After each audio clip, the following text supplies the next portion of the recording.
Radio city 91.1 கேட்டுட்டு இருக்கீங்க. Radio city சக்தி கூட இன்னைக்கு நம்ம கூட டாக்டர் பிரகதி இருக்காங்க. ஏன் நம்ம கூட டாக்டர் பிரகதி இங்க இருக்கிறாங்க அவங்கள்ட்டே கேட்கலாம். Please introduce your self. Hello, I'm Dr. Pragati Singh from Delhi, and I'm visiting Chennai right now to do a weekend-long festival around sexuality, gender, and asexuality. It includes LGBTQIA, but also goes beyond that. So இந்த LGBTQIA, what is LGBTQIA? So the full form is L is for lesbian, G is for gay, B is for bisexual, T is for transgender, Q is for queer, I is for intersex, and A is for asexual. There's also plus because there are so many more identities beyond this.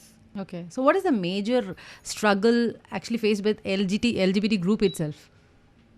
Typically for Not from the public side. Correct. Themselves. What are the Correct. problems they are facing themselves?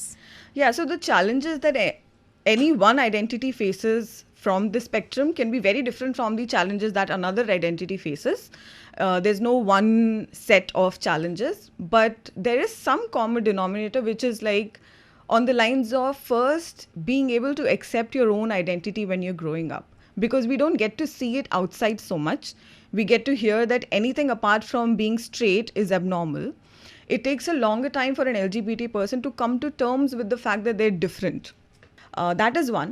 Then beyond that, of course, the way that a typical straight person leads their life is very different from an LGBT person's life in current scenario. It shouldn't be, but it is.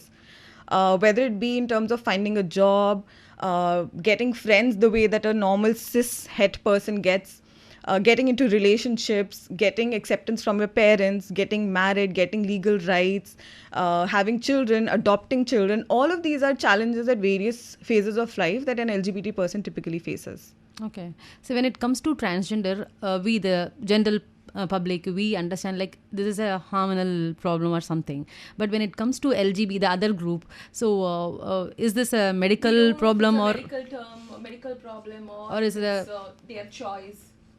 So, for example, the trans identity is also now, gender dysphoria used to be a term largely used by the scientific or the medical community. WHO has now excluded it from a medical condition. So now gender dysphoria is not a part of the medical terminology or the medical diagnosis. Okay. Actually, don't you feel like this is more tougher challenge if it comes under the medical abnormality, that at least the people will actually start accepting them. But if it is a choice, don't you feel like there will be more challenges the people has to face or something? So this is actually a discussion for hours. To begin with, of course, I don't personally think it's a choice at all to begin with. No straight person ever chooses to be straight. Nobody ever sits and thinks about what should my orientation be and then decide or choose their orientation. I think it's something that you discover about yourself more than anything else. And secondly, there's an ongoing debate around this medical or biological factor causing your orientation. And the second is whether it's your environment or your experience that shapes it.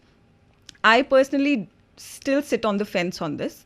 I don't say this or that. I think there is very beautiful scientific evidence to support both these statements. The statement which says it's biological, something that you're born with, something that you can do nothing about, and the other which says that sometimes it can be shaped by your experiences or your culture or the society that you're born in. Yeah. So what is the core aim or core the awareness or one thing you want to create between the people about LGBT group? I think a lot of people who don't accept the existence of LGBT don't accept it because they don't understand it, because it doesn't make sense to them. So when something doesn't make sense to you, your natural response is to reject the idea. Your natural response is to think that it doesn't make sense, it can't exist, and I don't agree. So my entire aim is to help people logically understand how it makes sense and how it can exist while not going out of the scientific realm. Now there is much more awareness unlike before. How do we as public and as a normal layman, how do we react and accept people who are from LGBT? I think the first step, this is MBA jargon that I'm going to use, there's a concept of KAP, which is knowledge, then attitude, then practices. I think first you need to gain knowledge which can then affect your attitude towards a certain thing and then affect your behavior. So, if the first thing is that you don't understand these terms, you don't understand how it makes sense, or it doesn't make any sense to you at all, first thing is to read up about it, to talk to more people who know better than you, to talk to more people who belong to the spectrum maybe, and then see how it shapes your attitude towards it. The first step is definitely to gain more knowledge. And what do you like to say to our listeners who are listening to you as a part of, this Pride Walk and LGBT? One of the most hard-hitting statements that I like to make here is that as a straight or a cis person, try to go into a space that is largely LGBT. For example, the Pride Parade or any other events that are largely LGBT concentrated, and see how you feel there. Some of you might feel a little out of place or uncomfortable or like you're foreign or you're alien. Yeah. And it's important to, at that point of time, reflect on the fact that that is how an LGBT person typically feels in the outside world. Because it's only a game of numbers. The reason why we think LGBT is abnormal or weird or doesn't make sense to us is because it's a minority, we think.